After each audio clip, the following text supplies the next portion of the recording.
Hello, this is Catherine from Accelerated Reader. Today, I will be reading Chapter 4 from Zimbie by Surina Nel. Before I begin reading, I would like to give a big thanks to the author for sending me this book to read on my channel. In the description below, I've included links for me to find and purchase this book. Don't forget to like and subscribe. Chapter 4. Abigail's mother places a plate with an egg, sunny side up, bacon, and a slice of toast on the luxurious marble counter. Abigail takes a seat on the chair. She looks neat in her white skirt, white jodhpurs, and black riding boots. The frizzy red hair is tamed into a plait and tucked into a hairnet. Her helmet, black jacket, and purple crop lies on a table close by, where Abigail dumped them as she walked into the stylish kitchen. "Are you ready for today, Abby?" Her surly voice does not escape Abigail. She nods. "You better win today. You can't let Philip beat you. I'll never live down the shame." "I'll try, Mom," Abigail answers in dismay. She cannot grasp why her mother cannot love her unless she performs well. "Try? You'll try? I spend thousands on writing lessons and you'll try? Come eat your breakfast. We need to go. You need to practice when we get there." "Yes, Mother," she answers meekly, before eating the eggs and toast quickly and grabbing the bacon strips between her fingers. She is ready for today's competition. People and horses move to and from the arena and stables. In the warm-up arena, horses take turns jumping. A voice over the microphone calls out the next class to prepare. Zimbie is not only excited, he is also extremely nervous. He looks like he is going to be sick. When he whinnies, Jen, who is standing close by, rubs his forehead. "What's wrong? Are you nervous?" Zimbie snorts while shaking his head. "Don't worry, you'll do fine. Just do your best." The bell rings. Chance and Philip start their round. They fly over the first two jumps, only reaching to just beneath Chance's knees. Jen opens the gate and Zimbie walks into the arena. Chance jumps the parallel. He drops his hind legs too early and tips the back pole of the jump. It tumbles to the ground. They finish the rest of the round clear. The bell rings. Abigail gathers her reins.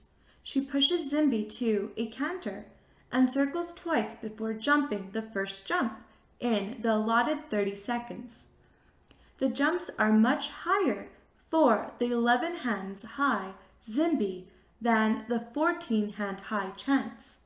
They jump the first jump flawlessly, and as in Zimbie Daydream years earlier, the crowd cheers. They sail over the second and third jumps without any problems. Jen shouts instructions from the side of the arena. At the triple bar, Zimbie jumps the first of the 3 jumps. He bounces and takes off early for the second jump. Abigail, unprepared for this, and stays behind and hangs onto the reins to keep from falling. Zimbie yanks his head up and drops his front legs, which tips the top pole, sending it to the ground. Flustered, he struggles to get his steps in and barges through the parallel on the last jump of the triple bar. They clear the next 3 jumps easily. Abigail turns Zimbie too short, trying to save some time. They approach the parallel at too much of an angle, causing Zimbie to run out. Abigail loses her temper and smacks him with the crop. "Oh, come on, stupid horse," she shouts, frustrated. Zimbie is confused by this. Flustered, he tries to follow her command, but he lost his nerve and refuses at the attempt of jump 8. Abigail hits Zimbie again and tries once more. "Come on, Zimbie, jump!" she shouts, frustrated, but Zimbie runs out again. She turns Zimbie back to the first easier jump, takes him over, as is allowed in show jumping, then leaves the arena.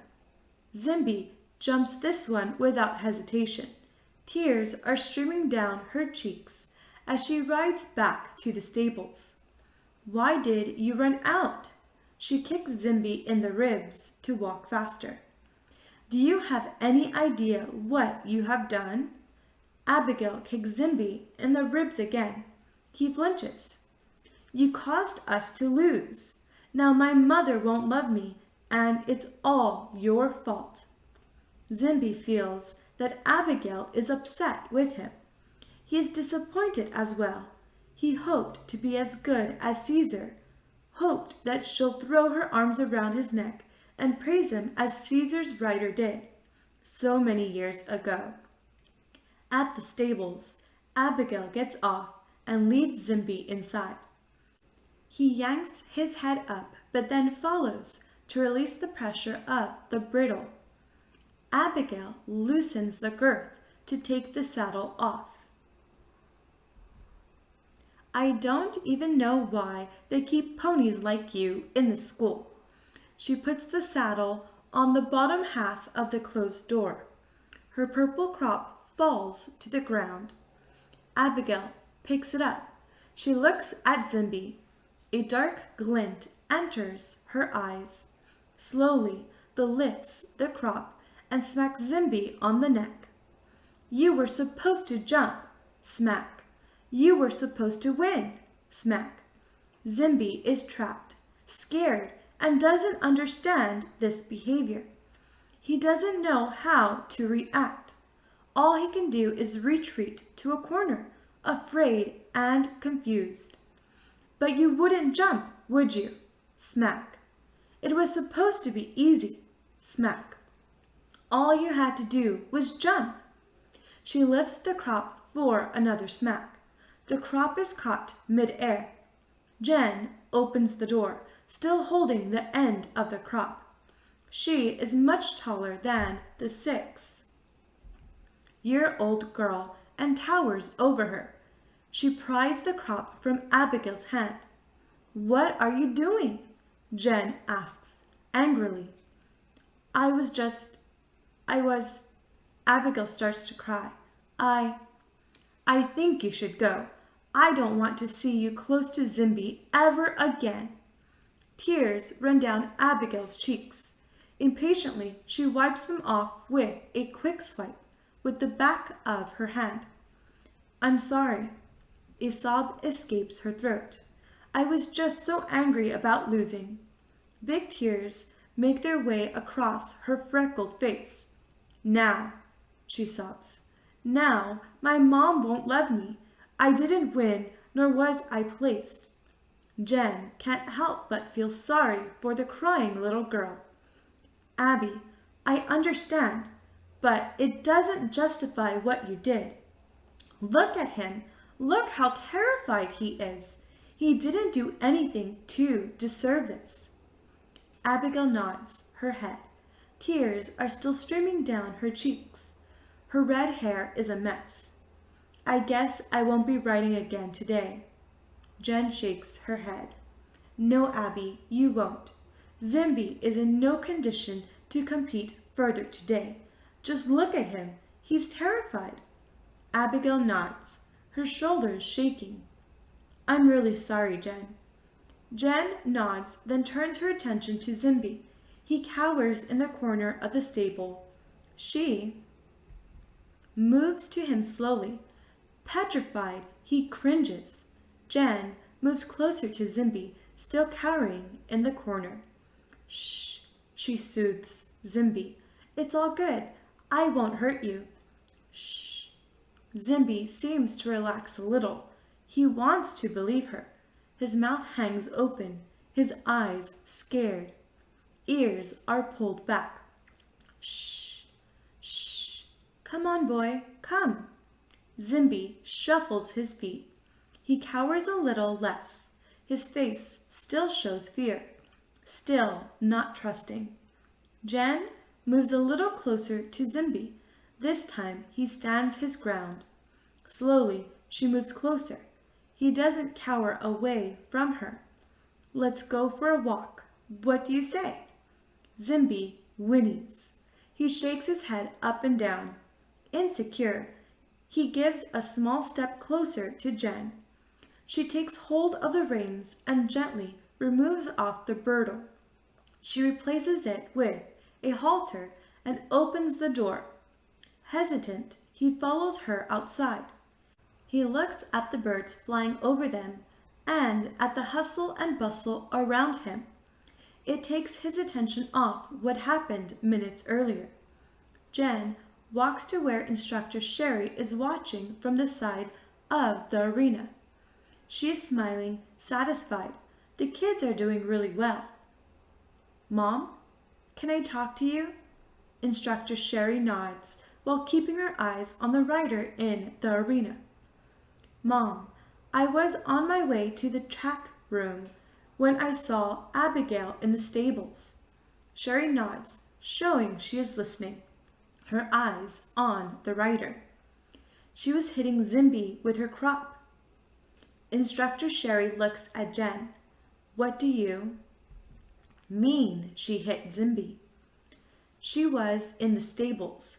She hit him with her crop and told him he is to blame for losing and jumping a bad round. She did what? Instructor Sherry asks in disbelief. She looks at her daughter with intensity. She hit Zimbie? With her crop? Instructor Sherry asks, still in disbelief. Jen nods. Sherry is visibly upset. Anger creeps into her eyes. I spoke to her. She feels very bad. Said that she was angry. Said her mother won't love her now. I told her that is no reason for what she did. Instructor Sherry places her hand on Jen's shoulder. You did well. Thank you, Jen. I will see to it. Instructor Sherry looks at Zimbie. How is he doing? He is okay now. He was petrified when I walked into the stables, cowering in the corner. Wouldn't let me touch him. Jen touches Zimbie, who is standing close to her. She plays with the mane between his little pointy ears. He nibbles on the hem of her shirt. Together they watch the competition. Jen's arm hangs loosely across Zimbie's neck. A little girl with red hair nears Zimbie. She looks at Zimbie and then at the horses in the arena. She moves a little closer, then looks at Zimbie again. Can I touch him? She asks. Sure you can. He's a real sweetheart. The little girl stretches her hand out to touch his head. Zimbie lashes out, attempting to bite. Jen reacts fast, reprimanding Zimbie. She turns to the little girl. Did you get hurt?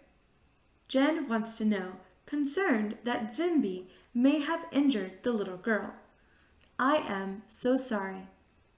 It's fine. I just got a fright. He didn't touch me. Wide-eyed, the little girl walks off. Jen turns to Zimbie. What was that? Since when do you bite? Zimbie looks at her with big eyes. He whinnies, then shakes his head. Together they continue to watch the jumping. Philip walks up, passes close to Zimbie's hindquarters, and lightly slaps his bum. Zimbie immediately reacts by kicking. Luckily, Philip escapes unharmed. Are you okay, Philip? Did you get hurt? No, I'm okay. He missed. Since when does he kick, though? He's never done that before. Philip inquires, intrigued by this new, uncharacteristic behavior. He had a bad experience. Must be that. It's the only explanation that Jen have for this new behavior. What happened? Philip looks at her questioningly, standing next to Zimbie, slowly stroking his neck. Let's just say his trust was broken. Seeing that he won't get more info from Jen, Philip nods. He turns to Zimbie and takes his face between his hands. Gently, he speaks to Zimbie. We love you, Zimbie. Don't let this change you. Zimbie looks at Philip with big eyes, his mane pointing in all directions between his little prickly ears. Philip places a kiss on Zimbie's forehead. He straightens up. Well, I should go. Choice and I are competing in the next event. He pats Zimbie's neck, preparing to leave. Good luck. I'll be watching. Jen turns to Zimbie. I think I should take you to the stables before you hurt someone. She leads Zimbie to the stables. At the stable, Jen enters. Zimbie stops in his tracks. A vision of earlier plays through Zimbie's mind. Zimbie sees the little red-haired girl with the crop blocking his way to get out. She has a crop in hand, an evil grin on her face. Jen turns to Zimbie. She tugs on the lead rein softly. Come on, boy. It's okay. You are safe now. Zimbie refuses. He digs his heels in. Jen tugs on the reins again. A stubborn expression creeps across his face. He looks to his left, then to his right. When he sees no escape, he plonks his butt down on the ground. Cheekily, he sits, refusing to go into the stable. Jen laughs as she walks up to him. She throws her arms around his neck and gives him a hug. First, Zimbie is confused. Then he smiles and tucks her in under his chin. Okay, you win. I will put you the paddock. Will that suit you? Zimbie nods approvingly as they walk to the paddock. Zimbie trotting next to Jen, playfully tugging at the hem of her shirt. Jen giggles at his silly antics. Stay tuned for Chapter 5. Thank you for listening. Don't forget to like and subscribe. In the description below, I've included links where you may find and purchase this book.